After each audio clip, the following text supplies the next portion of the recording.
Well, good afternoon, everyone. Welcome to our first Toolbox Tuesday here today. Hope you're having a great day. We are excited to be kicking this off with a topic I think that everyone here is going to find really exciting and interesting around recruiting veterans, something that I know you're all curious about. This session is being recorded, so just as a heads up, want to let you know. And as a typical way of moving forward, we're going to get into some introductions. If next slide, please.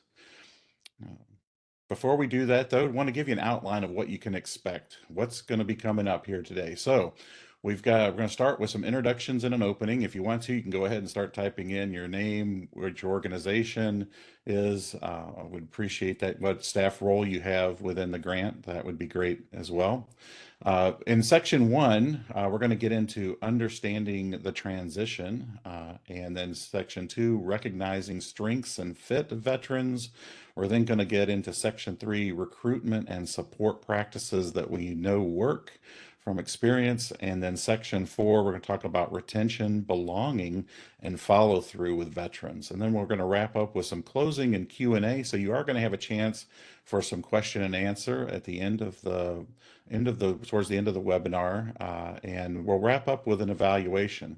So as we're going through, I'm sure you're going to have thoughts, ideas, questions. Feel free to type them into chat or to keep them towards the end, and then we'll have a time where we open it up and do some answers. Also, during this webinar, we're going to be sharing a resource, of some support materials, and that'll be done through file transfer and follow up as well. So if we go to the next slide. Those of us on WebEx, I'm sure you've been a part of our webinars. You know we like to use the chat feature in Mentimeter. Today we're going to use the chat. So again, your name, your organization, your agency, and your title, and give us a chance to know who do we have here on the call on the webinar with us. So again, we have Melissa Brown, Eden Center Career Institute Program. Good morning, welcome. Glad to have you here. Others of you, Darius, Betton, let's see, good morning. If you would include your organization as well, that would be great. We have Daisy Alvarado, Hacia, Transition Coordinator. Thank you for joining. Michelle Dix, R3 Development. Darius, again, thank you for adding that in. Cleo, Data Entry Coordinator, Chicago. Yuritsi Vargas, ASI Student Support Services Coordinator. Where are some of our recruiters? Jana Cheney, Casey Manager, Quad County Urban League, Aurora, Illinois. Thank you for being a part of this as well. Let's see, we've got Barbara Garcia, ASI, Wraparound and Outreach, Courtney Dockery, Clio, Community Center Programs, Vanessa Portillo, Clio, Case Manager, got the Clio in the house here representing. Yari Cortez, Hacia Wraparound, a few from Hacia, Asia Ricks, Aisha Ricks, sorry, Wraparound Service Coordinator, Chicago, Clio, Victoria Weston, Youth Build, McLean County Program Director, Ayana as a case manager, Quad County Urban League in Aurora, Naveed McCall, MSF North, student support coordinator, Juanette Appleton, wraparound and data coordinator, Eden Career Center, Forest Park, Illinois. And I'm hoping some those recruiters are on as well for our program because it's going to give you a lot of great advice. Get everybody here to take notes, share it with those in your team that do that as work as well if it's not you directly. And I'm not seeing any more pop in at this point, so let's go ahead and move forward to the next slide. Again, thank you all for joining over this lunch hour. And it's my privilege. I'm really excited to get to meet and introduce to you Maria Tallis, the Vice President of Workforce Development for Vet Tech US. Maria has a special background and is here as a guest of Dr. Owano. You came as a special requested speaker on this topic. And I got to introduce myself and meet Maria just briefly ahead of this session. And I know she has she's very humble, one, but then two, she has lots of great experience and has been very successful in this area. And we're just really privileged and glad to have you join us today. Maria, I'm going to turn it over to you and let you kind of walk us through just some question and answers that you would share with us from your experience. Thank you. Sure. Can I give a little bit of an introduction for myself? I'd like to be able to explain why I was chosen. Um, I spent 27 years at the front line of an unemployment office, working at the Workforce Center in Pilsen. And one of my duties was to do all the military claims because those wages are not reported to any specific state. The federal government has to, they have to be requested by the federal government. You have to pull them. And working with veterans on their claims was, it was time consuming. It's more of work. I would take that off my frontline staff and work with veterans one-on-one. And I think that's where I gained my most experience. 27 years of working, closely with veterans, with the vet reps, and with the veteran organizations in the building. I did 9 years of the VA's job fairs in a row right before COVID, and gained a great relationship working with veterans. And so, with that being said, I would like to go through the first question. So, from my experience, what does a successful transition look like for a returning veteran? On a workforce pathway, I can talk about. They are looking for paid educational pathways, flexible training schedule. They have to try to balance life and work together, clear and complete expectations, and communicating that from the get-go is important. One program that I worked on, a pilot project, was the UMAP, the Utilities Military Assistance Program. It was solely for veterans, and it was best to get them at the very start because they get 6 months of unemployment, and this was a 6-month unpaid training that took them right into the utility workers. So they went right into people's gas. I was fortunate enough to be on that pilot project, and I was fortunate enough to be able to successfully get the first 500 veterans employed with People's Gas. They are now over 700 military in there, 127 of them being women.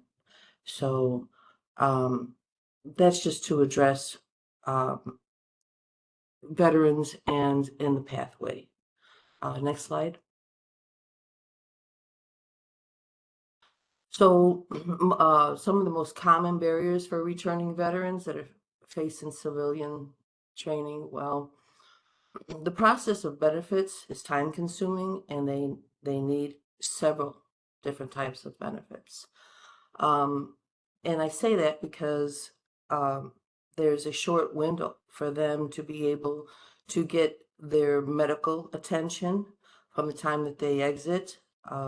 Unfortunately, their health insurance doesn't continue on. There is an end of their health insurance, so they have to go to the VA and try to get their physicals done. If they're relocating with family, they need support with family. It's hard to find information is a challenge for them. Um, Navigating the civilian um, life is probably their most biggest challenges. Being at a one stop, it was very helpful because we had an agency that had housing.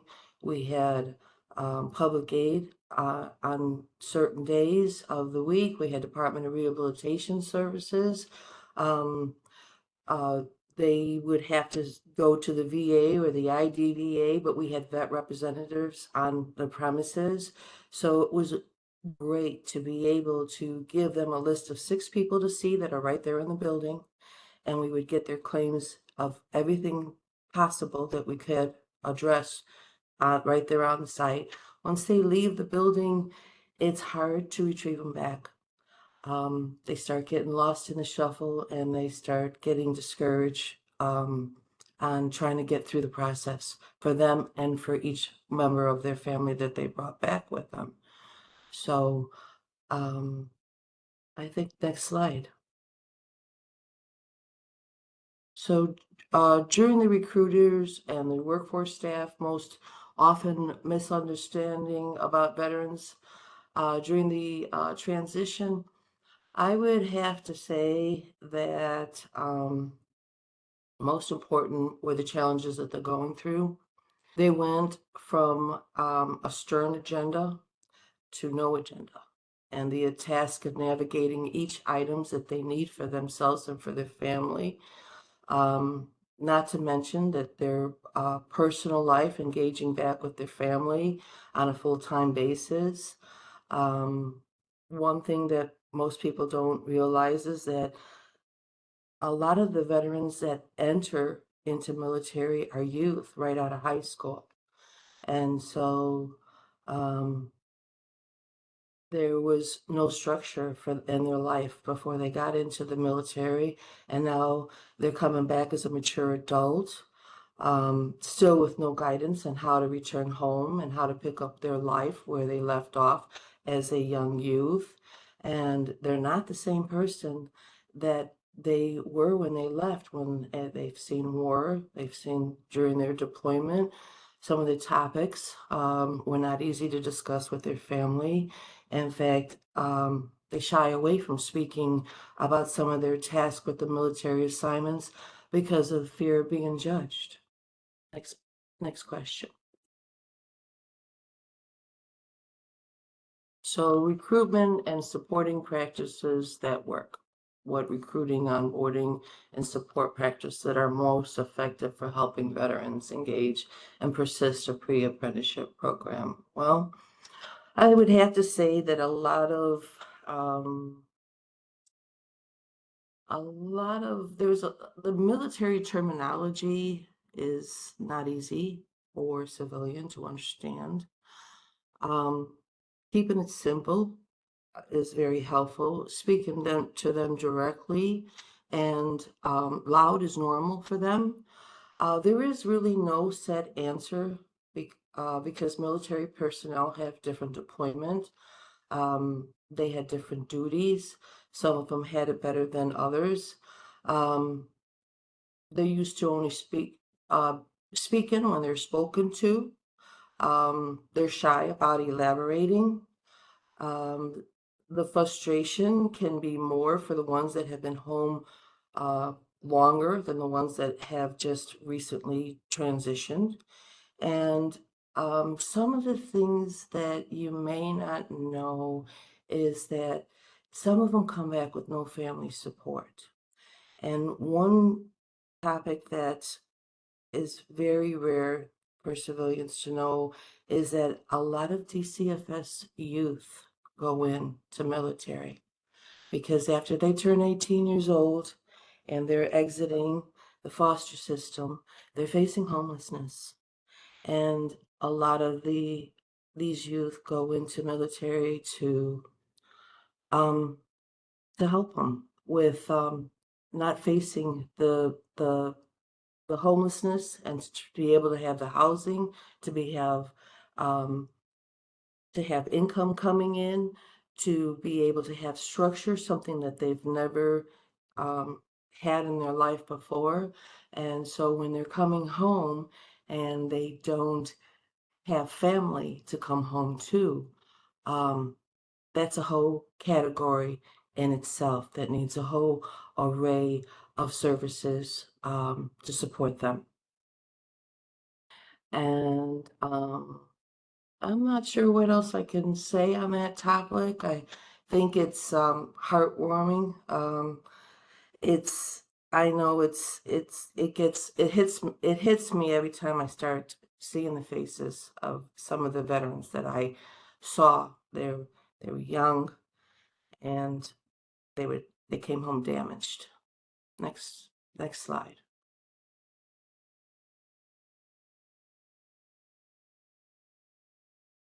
Retentions, belonging, and following through. What helps returning veterans feel a sense of belonging and a purpose of workforce training.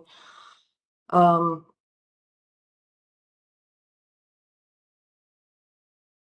they they like to be around their own peers, um, and it makes it more of a comfortable environment for them when they have students that are taking the course with you that could actually relate to the life that they have just recently come from. Um, I know that with the UMAP program, it was a happy environment because all of them were military and they all had a lot to share and they all kept the same concept of supporting each other. So structure is important, communication, clear expectation. I mean, this is everything that they left, and so they're looking for that to move into, but that's where their comfort zone is. I would go to the next slide. If you could give Illinois Works recruiters one piece of advice for helping returning veterans successfully enter and complete halfway. Okay, well, um, I would I wouldn't tackle on a newly released veteran unless they came to you directly. Um, I would I would safely be able to take on an, this veteran when you're working with a case manager that is from the veteran background. So let me give you an example, like roll call. Roll call is an event that's monthly. It's done through the Veterans Assistance Commission. It's done in each county. They rotate it monthly. Um, they uh, in the attendance, you would have vet representatives. You would have government agencies, everybody that is working with veterans. Um, supportive wise.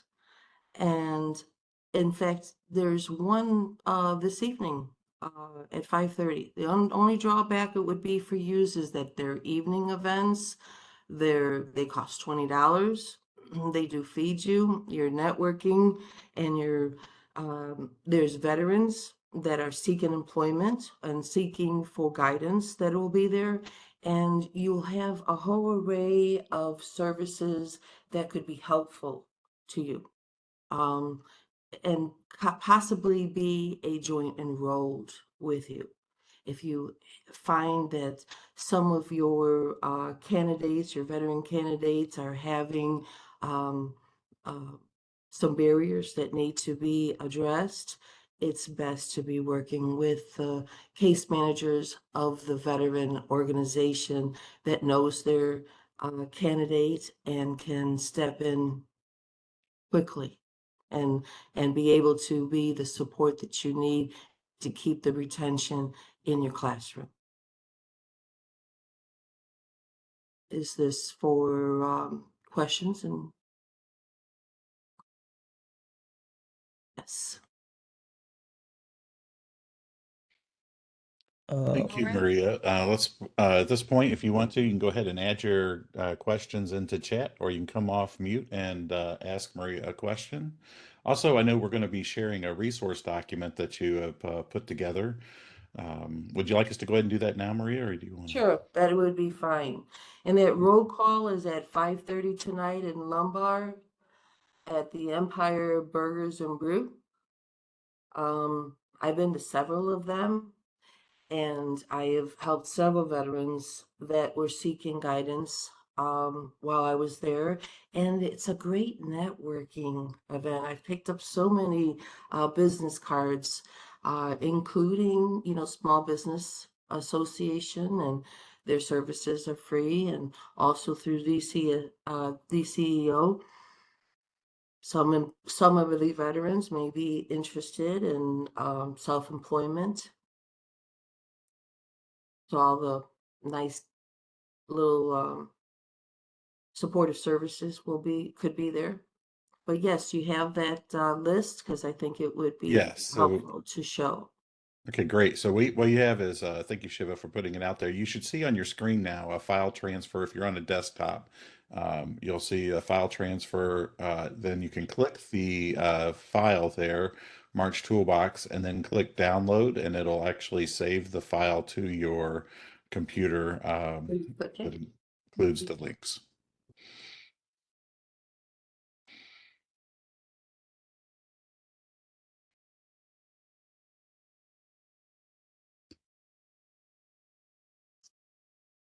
So we'll just wait just a second, allow everybody a chance to do that. Also, if you have any questions, please go ahead and type those into chat and or feel free to come off mute and ask Maria a question.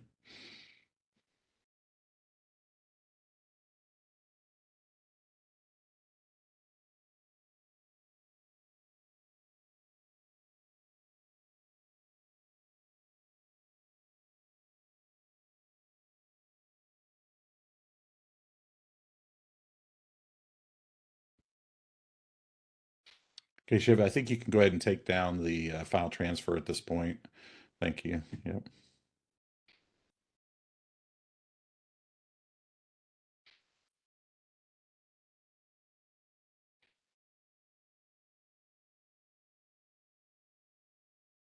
Right. I'm not seeing any questions in chat. Is that accurate, Olivia? Correct. Yeah, there is currently no questions in the chat. Okay. Okay. All right. Well, um, with that, what we'll do is we're going to go ahead and move on to the evaluation. And I think we're going to turn this over to Carlita. Right, thank you, Jeff.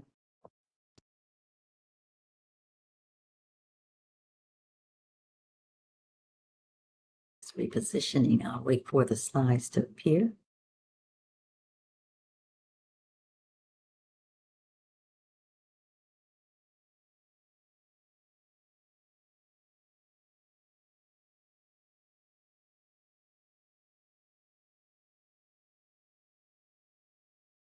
All right, so let's go ahead and get started. Our first question is asking, please share your views on the training by rating your following statements from 1 being the lowest to 10 being the highest.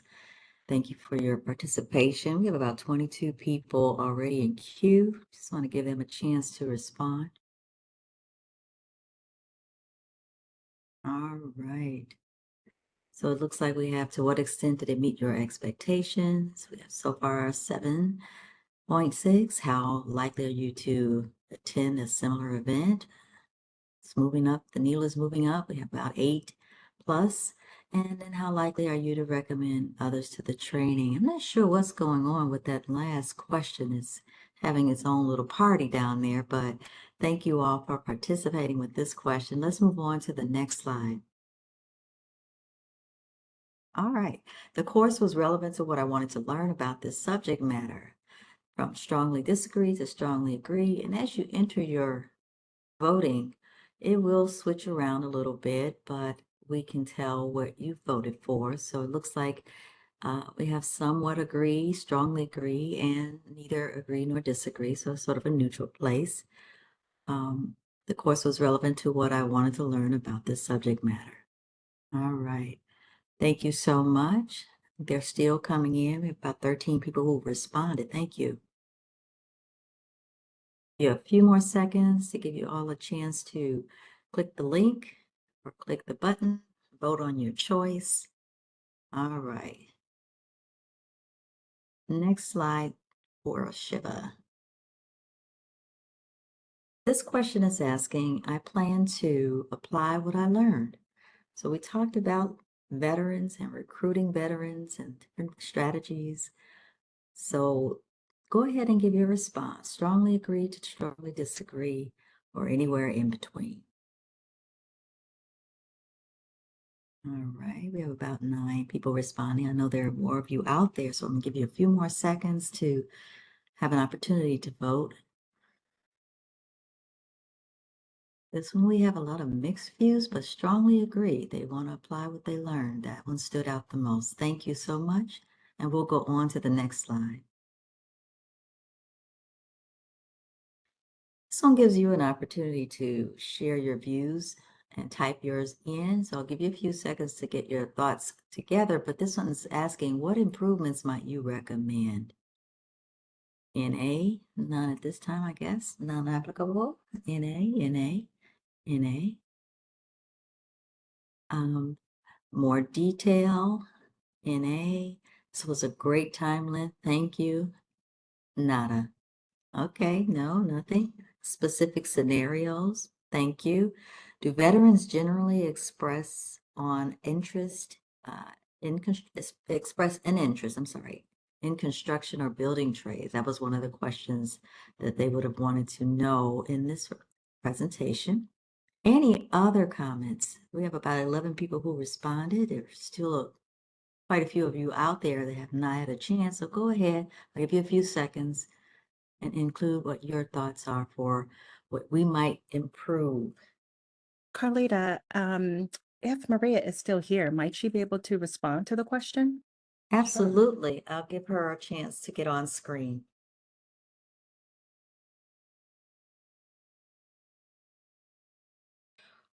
So the questions, do veterans generally express interest in constructions and building and trades? It depends on their MOS, their military occupation specialty.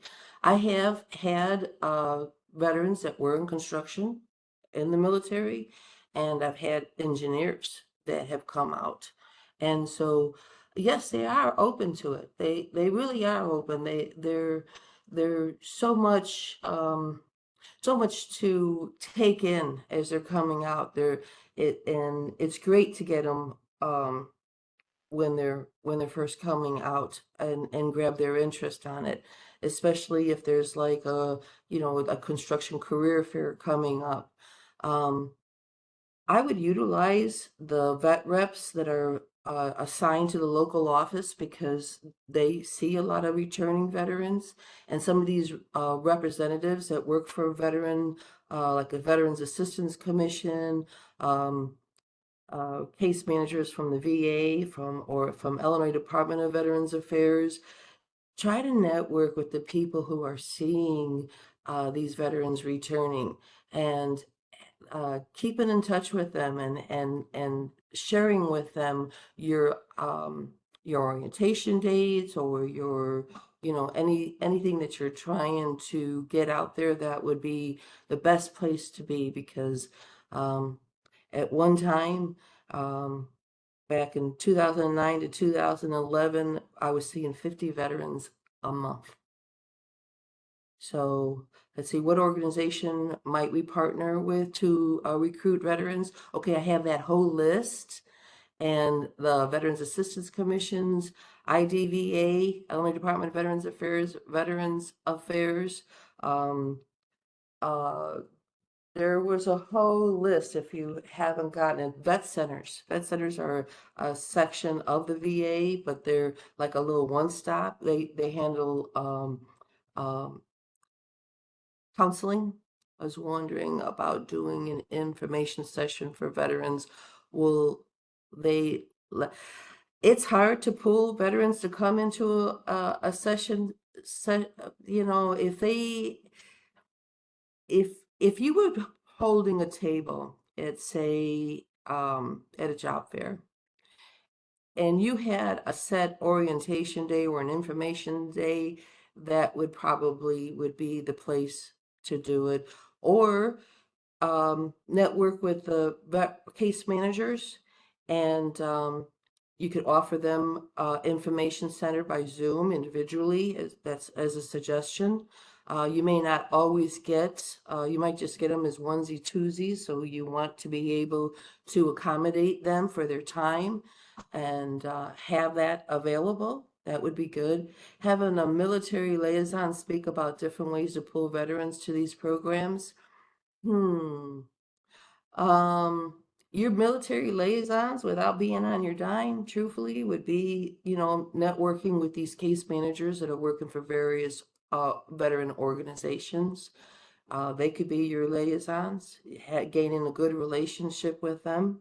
And once you have a veteran in your program, going through one of your trainings, and if something occurs, you want to be able to get a hold of that case manager and help them take care of an issue at hand. Don't try to do this on your own. They're very sensitive, and it's good to be working with the expertise. Any other questions that I not see? Did not pop up. And I think that's it, right? Yeah.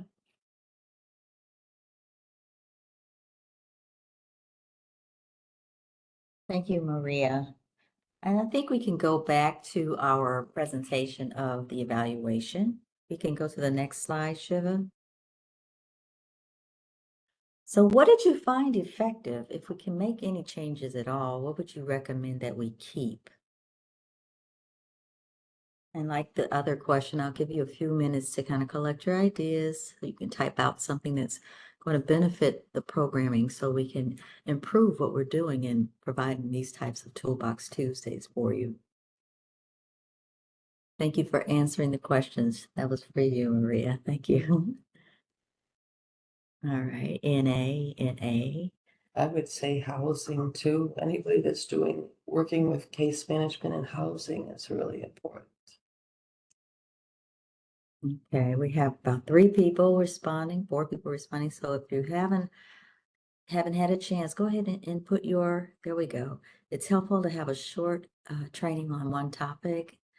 It was straightforward and effective. Thank you for those comments. Any others? Any other comments? Can I mention one more thing? Information I can hardly see this. Information contacts on IDES offices, vet reps. Not sure exactly what we were saying with that, but You could probably find that on the on the IDS's website. But if not, I have no problem throwing people out there and to help them do their job. One thing that I just came to mind when networking with organizations that could bring veterans to you is a lot of times they're looking for housing. So I would look to see who's got the grant for homeless veterans, or because they don't have to be homeless, they could be facing homeless, or they could be couch surfing, and they would still qualify as potential homeless. So those would be beneficial to be able to work with housing case managers that are specifically working with veterans. thank you, Maria. I think we had a few more comments in the voting area. It says this was good, thank you. And then all the information was great. It gives somewhat of a different perspective on how to work with veterans. And that's really the whole point of having this Toolbox Tuesday, just to give you an opportunity to understand that kind of relationship and how to build those kinds of relationships. Are there anyone else want to add before we go to our next slide? I'll give you about 30 seconds and you can go ahead and type something in the information box. All right, so let's move on, Shiva, to the next slide. Is there anything else about this course you think we should know? These are your final thoughts. Anything else you think we should know?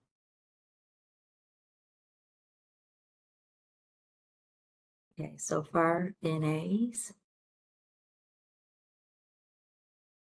Okay, no. Give you a few more seconds. All right. It looks like we've done a pretty good job giving you the information you came to hear today. So thank you all for joining us and taking time out of your schedule to be a part of today's Toolbox Tuesday. And we hope to see you next month. Have a great afternoon, everyone. Goodbye.